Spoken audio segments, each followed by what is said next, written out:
All right, what's up, everybody? The Iceman here on the Iceman V2013 YouTube channel on this Thursday, October 13th, 2022. AEW Dynamite last night. Now, I watched it.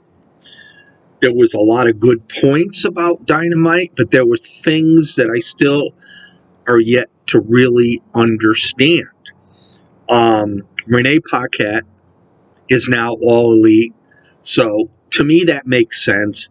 You know, she is married to John Moxley, and why not be in AEW wrestling? So no problems there. I will say I was a little shocked, although in some aspects I wasn't, with the match with Chris Jericho and Bryan Danielson for the Ring of Honor title, only because it was in Toronto, Chris Jericho's original hometown. And so, I've noticed a lot with AEW that when there's a big match on the line and you're at home, you usually do win. I don't remember too many aspects where someone don't, except for that first of two matches with CM Punk in Chicago where Moxley brutalized him quickly. But it was a good match with Bryan Danielson, and give him a lot of credit. He's still putting over people, and right now, with the situation with AEW, they're pushing Chris Jericho, and why not? So that was pretty darn cool. What did bother me in that match, though, was Jericho got the Ring of Honor title from Daddy Magic and was going to slam Danielson in the face. Daniel Garcia runs out, takes the belt away from Jericho, and then he proceeds to smash Danielson in the head. And, Garcia just went to the other side. He was a heel with Jericho, and he went with Danielson, and now he's back with Jericho. What gives? I don't get it. What really gives there? Because right now, I don't have a clue.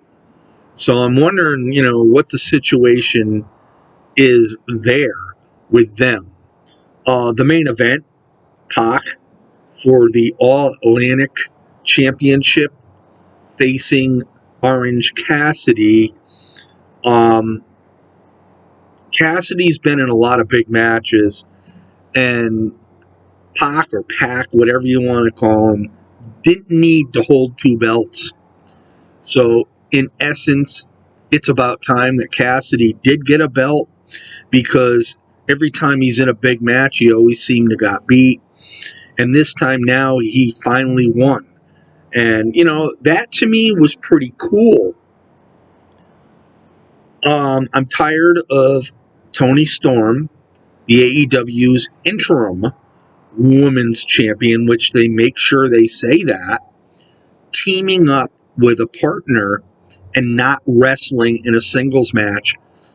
Even, it doesn't have to be for the belt, but she's not wrestling singly right now. I don't understand.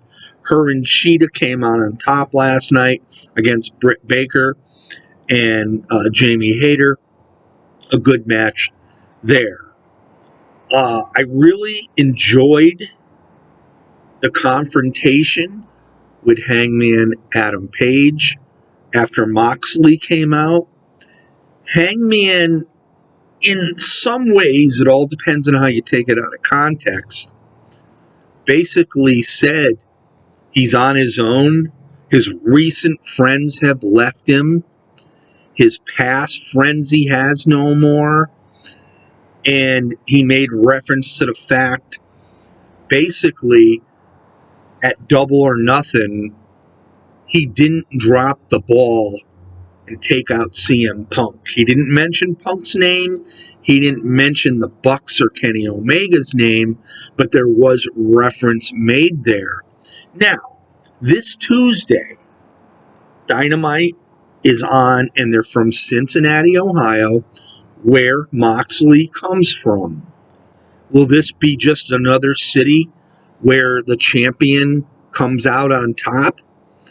I'm going to go on a limb here because I think AEW is going to mix things up Tuesday night because they are going up against a very stacked NXT, and Shawn Michaels from the WWE did say, we're stacking this show because Dynamite is on the same time, the same night.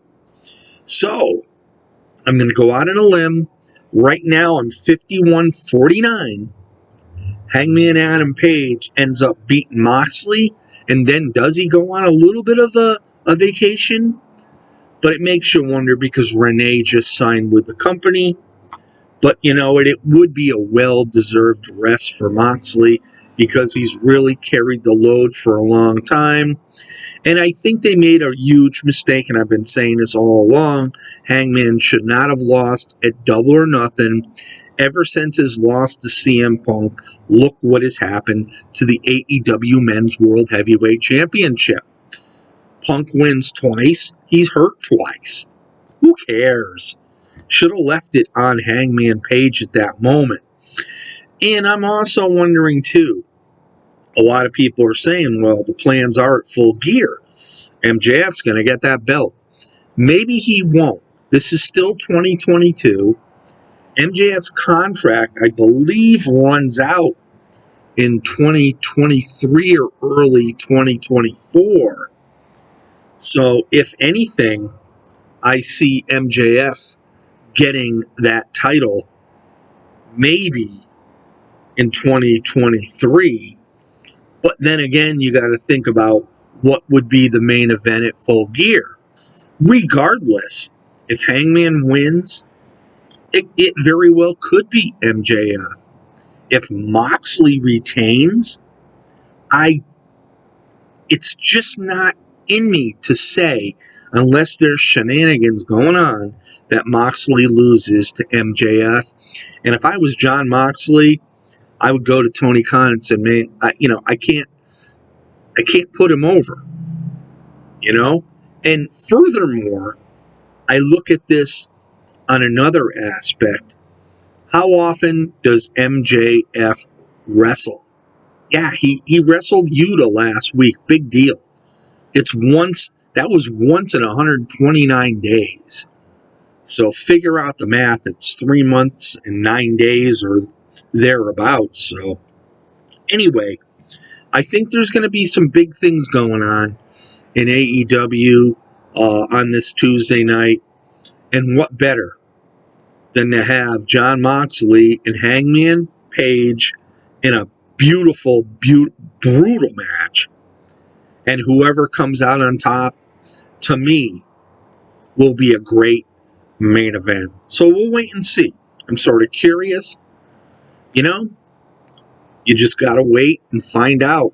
I think, like Shawn Michaels said, we're going to beef up NXT because we're going head-to-head with Dynamite.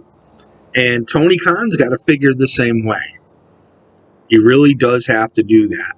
So let's see what Khan has plans. Still no word of Omega and the Bucks coming back. They are still with the company. But I'm looking forward to when they do come back. So I don't know. Will Hangman turn heel? I don't think so. There's just too many heels in the company right now. But then again, so anyhow, this is the Iceman on the Iceman V2013 YouTube channel, everybody. Peace out and have yourself an awesome day.